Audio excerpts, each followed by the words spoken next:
एक राजा बड़े ही साफ दिल का, सेवा भावी और भगवान में अटूट विश्वास रखने वाला था।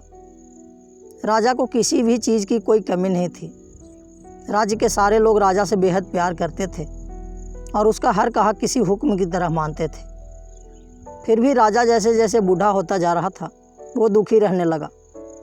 राजा के दुख का कारण था उसे पुत्र का ना होना। हालांकि राजा की एक पुत्री थी जो बड़ी हो चुकी थी और उसके विवाह का विचार भी अब राजा करने लगा था।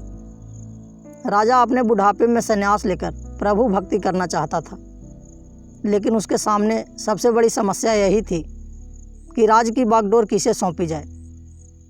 एक रात इसी चिंता में राजा काफ़ी देर तक भगवान का नाम जपते जपते सो गया।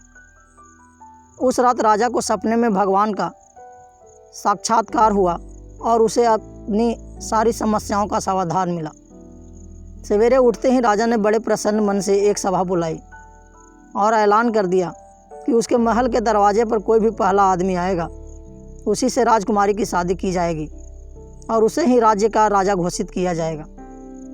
सभी लोग जो सभा में मौजूद थे राजा का ऐसा अजीब ऐलान सुनकर काफ़ी अचंभित हुए, लेकिन सभी लोग जानते थे कि राजा बिना बात के ऐसा कोई भी मूर्खतापूर्ण काम नहीं करेगा।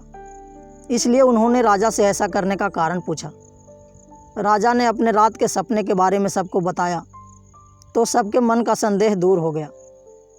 राजा के ऐलान का तुरंत पालन किया गया और थोड़ी ही देर बाद सैनिक एक युवक को सभा में लेकर आए जो मैले पुराने कपड़े पहने हुए था।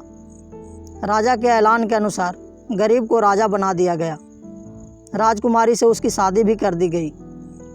कुछ ही दिनों में बूढ़ा राजा अपना सब कुछ त्याग करके प्रभु भक्ति के लिए सन्यासी बनकर जंगल में चला गया। धीरे धीरे नए राजा ने राज्य का सारा भार संभाल लिया और बड़े अच्छे से शासन करने लगा। राजमहल में एक गुप्त कमरा था जिसके दरवाजे पर एक बड़ा सा ताला लगा रहता था। इस ताले की चाबी नया राजा हमेशा अपने पास संभाल कर रखता। हफ्ते में एक दिन राजा उस कमरे का ताला खोलता और आधा एक घंटा उसमें बिताने के बाद फिर से उसे ताला लगा देता। उस चाबी को राजा कभी किसी को छूने भी नहीं देता। अगर कोई उसे छूने की कोशिश करता तो राजा गुस्सा हो जाता। सेनापति, खजांची और सभी मंत्री बड़ी जिज्ञासा के साथ उस कमरे में क्या हो सकता है यह जानना चाहते थे। सभी के दिमाग में यही सवाल घूमता रहता था कि आखिर खजाने की चाबी खजांची के पास, शस्त्रागार की चाबी सेनापति के पास और सभी जरूरी दस्तावेज रखे कमरे की चाबी मंत्री के पास है।